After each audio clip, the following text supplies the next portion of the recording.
സമയത്തെ തിരക്കുള്ള കാഴ്ചകൾ അങ്ങനെയാണ്. എത്ര ദൂരം നോക്കുക, ആ ദൃശ്യങ്ങൾ കാണുമ്പോൾ അറിയില്ലേ എത്ര ദൂരമാണ് ഈ വാഹനങ്ങൾ ആ ബ്ലോക്കിൽപ്പെട്ട് കിടക്കുന്നതെന്ന്. ഇഴഞ്ഞിഴഞ്ഞ് നീങ്ങുകയാണ്. 10 മണിക്കൊക്കെ ഓഫീസിൽ ഇറങ്ങുന്നവർ രാവിലെ 8:30 8 മണിക്കൊക്കെ വീട്ടിൽ നിന്ന് ഇറങ്ങേണ്ട അവസ്ഥയാണ് ഈ ഭാഗങ്ങളിലുള്ളവർക്ക്. ആസിഫ ഇത് പറഞ്ഞതുപോലെ ധനനഷ്ടമാണ്, ഇന്ധന നഷ്ടമുണ്ട്, സമയനഷ്ടമുണ്ട്. അതുപോലെ തന്നെ ഇപ്പം നമ്മളൊരു ഓട്ടോയിലൊക്കെ കയറി എങ്ങോട്ടെങ്കിലും ഓട്ടോയിലോ 2 വീലറിലോ ഒക്കെ കയറി ഏതെങ്കിലും ഈ ഭാഗത്തുകൂടെയൊക്കെ ഒരു 2 കിലോമീറ്റർ സഞ്ചരിച്ചാൽ പോലും നമ്മുടെ നടു ഒടിയുന്ന കാര്യത്തിലും സംശയമൊന്നുമില്ല. ഇത് ഈ ദേശീയപാത അതോറിറ്റി അധികൃതർ അറിയാത്ത കാര്യമല്ല. എന്തെങ്കിലും രീതിയിൽ ഇതിനൊക്കെ ഒരു മാറ്റം വരുത്താൻ അവർ ശ്രമിക്കുന്നുണ്ടോ?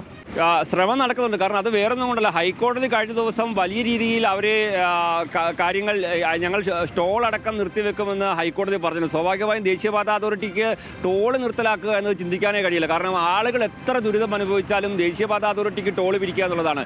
ഈ കുഴിയും ഈ ദുരിതങ്ങളും ഒക്കെ താണ്ടി തൃശ്ശൂർ ഭാഗത്തേക്ക് പോകുന്ന ആളുകൾ, അതുപോലെ തന്നെ എറണാകുളം ഭാഗത്തേക്ക് പോകുന്ന ആളുകൾ ഈ ടോളിലേക്കാണ് നേരെ വന്ന് ചാടുന്നത്. അവിടെ ടോൾ കൊടുത്തതിന് ശേഷം വേണം എറണാകുളം ഭാഗത്തേക്ക് വരുന്ന ആളുകൾ അവിടെ ടോൾ കൊടുത്തിട്ട് പിന്നെ കുഴി എണ്ണി മുന്നോട്ട് പോകേണ്ട സാഹചര്യമാണ്. തൃശ്ശൂർ ഭാഗത്തേക്ക് പോകുന്ന ആളുകളാണെങ്കിൽ കുഴി എണ്ണി പോയിട്ട് ടോൾ കൊടുക്കേണ്ട സാഹചര്യമാണ്. അത്ര വലിയ ദുരന്തമാണ് ദേശീയപാത അതോറിറ്റി പലയിടങ്ങളിലും ഈ കുഴികൾ അടയ്ക്കാത്തതിനാലും ഈ പണി നടക്കുമ്പോൾ അതിന് ബദൽ സംവിധാനങ്ങൾ ഏർപ്പെടുത്താത്തതിനാലും. ഒന്നാമത് മഴക്കാലത്താണോ ഇത്തരത്തിലുള്ള പണികൾ ആരംഭിക്കേണ്ടത് എന്നുള്ളൊരു ചോദ്യമുണ്ട്. പ്രധാനമായും നമ്മൾ ഇവിടെ നിന്ന് വരുമ്പോൾ മുരിങ്ങൂർ വലിയ ബ്ലോക്കുണ്ട്, ചാലക്കുടി വലിയ ബ്ലോക്കുണ്ട്, പോട്ട വലിയ ബ്ലോക്കുണ്ട്, അതുപോലെ തന്നെ അങ്ങോട്ട് പോകുമ്പോൾ ആമ്പല്ലൂർ വലിയ ബ്ലോക്കുണ്ട്.